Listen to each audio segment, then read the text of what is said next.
Cadê Gustavo? Opa, Gustavo, boa tarde. Parece que você falou aí pela boca de um anjo com a história de Rafael Mota. Finalmente o partido oficiou aos institutos de pesquisa que querem Rafael nas próximas pesquisas eleitorais. Boa tarde. Boa tarde, Lairinho. Boa tarde, Edmundo. Boa tarde a você, amigo da 93 e da nossa TV. Olha, quem nos escuta e nos assiste aqui diariamente sabe que mais ou menos há 15 dias eu venho falando da possível candidatura de Rafael Mota. A gente vem escutando nos bastidores não só a movimentação do próprio Rafael, como também a insatisfação do PT, da Estridente Isolda, da Patricinha Bolivariana Natália Bonavides, do senador Franco Carioca Jean Paul Prats, do derrotadíssimo Fernando Mineiro. Todos eles têm trabalhado incessantemente para que essa aliança não dê certo com o camarada Carlos. Agora, fora tudo isso, Carlos Eduardo tem se comportado de uma maneira muito estranha. Ele tem chutado o pau da barraca. E, para piorar tudo, a aliança de Fátima com mais um braço da família Alves, uma aliança recente de 15, 20 dias mais ou menos que eles fecharam o acordo. Fátima já bateu foto em eventos com Walter Alves, o filho de Garibaldi. E até hoje ela não fez um afago público ao camarada Carlos. Isso tem deixado o candidato mais irritado e, em vez de ele tentar ter um pouco de inteligência emocional, ele vai chutando mais o povo, chutando mais nem aliado ele tem mais para chutar, porque os vereadores do PDT já saíram. O Carlos Eduardo é um político líder dele mesmo, sozinho, sem aliados. Agora, isso não quer dizer que ele está fora do páreo, não. Ele ainda tem uma perspectiva de votos bons para o próprio Senado. Eu ainda não acredito que Fátima vá abandoná-lo. Eu acho que estão passando por uma crise de relacionamento, até pelas fofocas do próprio núcleo da governadora Fátima Bezerra. O que me parece, o que fica muito claro é o seguinte: Fátima, quando atraiu tão cedo Carlos Eduardo, ela tinha apenas um interesse, e era um interesse espúrio, que era tirar o prefeito Álvaro Dias da disputa. Como? Porque a única coisa que Carlos Eduardo tem é uma vice-prefeita de Natal, que é prima da mulher dele, não é nem uma política, é só uma prima da esposa dele, Andréa Alves, que bateu uma foto até com o Ciro Gomes nesse final de semana. Eu estou falando isso de Ciro Gomes porque Ciro é pré-candidato à presidência e o camarada Carlos diz apoiar Lula. Então, assim, é bem complicada essa situação. Bom, mas o que a gente tem que ver é o seguinte: ver as cenas do próximo capítulo. Não digo que Carlos Eduardo está descartado, mas digo, como eu venho dizendo, preste atenção a esse nome, Rafael Mota, porque Rafael tem trabalhado de forma incessante para ser o candidato. Agora, pessoal, isso tem uma outra consequência. Isso vai implodir a já implodida, na verdade, candidatura de Henrique Alves. Muita gente, até eu já falei até aqui ontem, muita gente me questiona: Gustavo, que loucura que Henrique está apoiando Rafael Mota se ele não vai poder ser candidato. Pessoal, é uma saída honrosa, é uma saída pela porta da frente. Se Henrique for candidato, ele vai passar uma vergonha grande.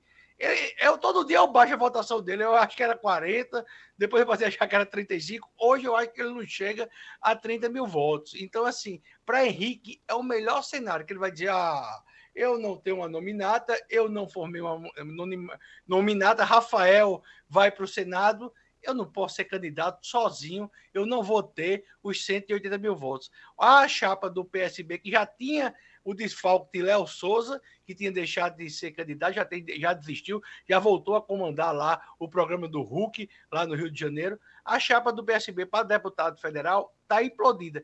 E, pessoal, lembre o seguinte: não é a primeira, não. Olho o que eu estou dizendo. A chapa do Republicanos.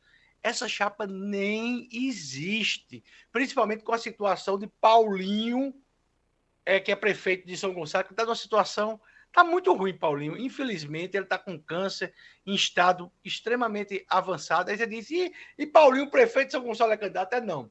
Mas ele é cunhado de Jaime, concunhado de Jaime Calado. Aquela estrutura de São Gonçalo ia ser toda usada para Jaime Calado. É o quarto maior município do Rio Grande do Norte, é um município pujante economicamente, porque essa receita deu uma explodida com o aeroporto, e aí o município ainda não tem essas dívidas antigas como os outros municípios.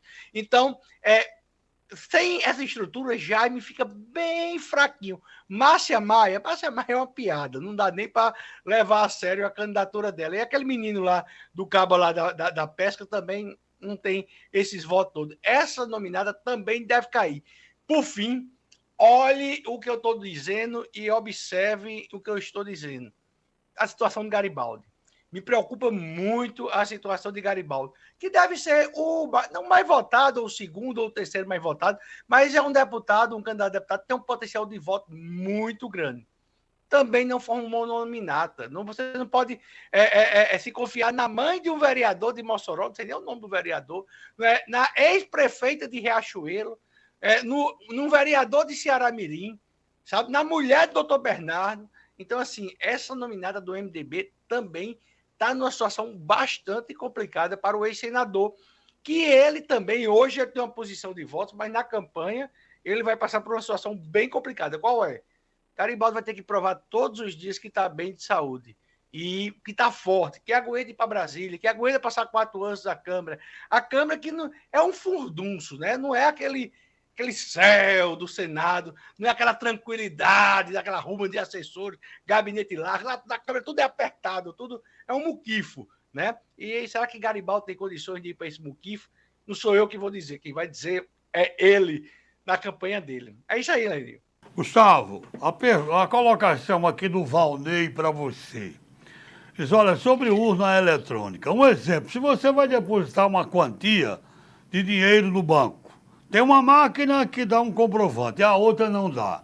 Aí ele diz, o comprovante, em qual máquina você deposita o dinheiro? Ele faz essa colocação para colocar o seguinte, a urna eletrônica não deve ser auditável? A urna eletrônica deve sim ser auditada. Muito e ela é auditável. Ela é auditável. Olha, essa polêmica aí eu não entro não, porque, rapaz, eu confio em tudo eletrônico. Eu vivo, inclusive, minha vida é toda eletrônica. Então, eu não vou para essa polêmica, não. E bem que eu queria depositar dinheiro, porque eu não sei nem o que é isso. Faz tanto tempo que eu nem pego umas notinhas dessas, estou até precisando. Gustavo, essa posição de Rafael Mota, eu estava pensando aqui, se o PT, por algum acaso, escolher Rafael Mota, lascou o Carlos Eduardo, porque ele não tem mais como ser candidato, nem Álvaro, porque já tem Fábio Dantas. Não, entenda, eu discordo de você. Eu acho que nesse novo cenário, o camarada Carlos continua candidato, sim, e ao Senado.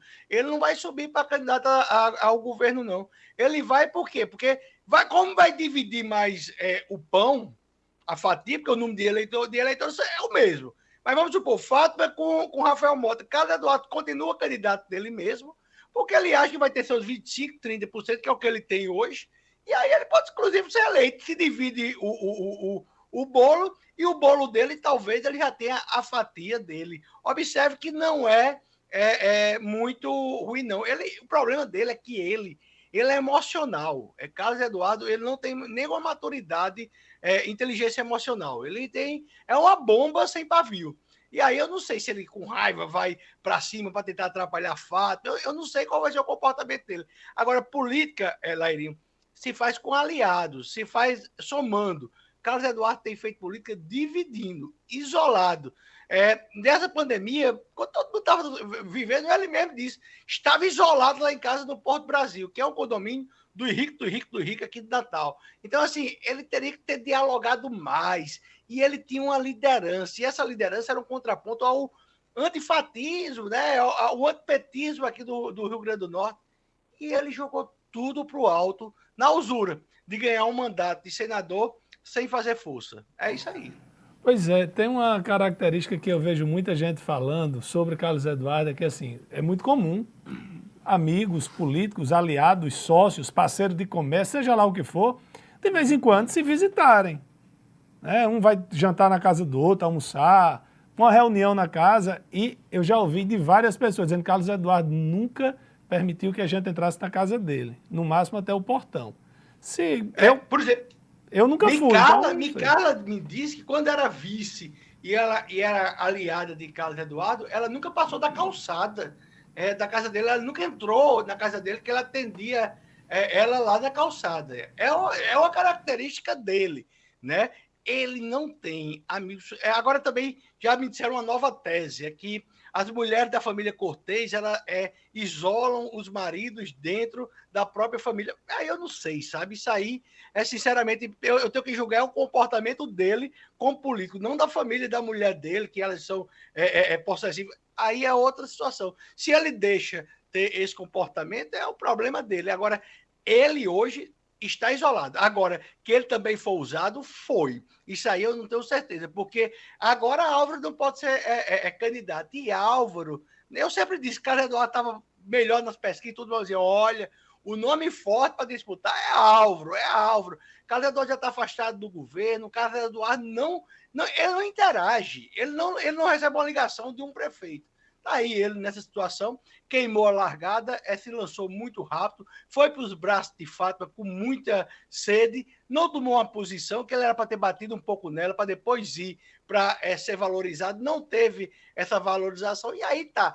O pessoal do PT todo, inclusive aí em Mossoró, a Estridente Isolda batendo no camarada Carlos. Eu acho pouco. Eu quero que ele se engalfie em todo mundo. Valeu, Gustavo. Obrigado pela participação de hoje. Amanhã a gente espera você aqui novamente. Forte abraço, amigos.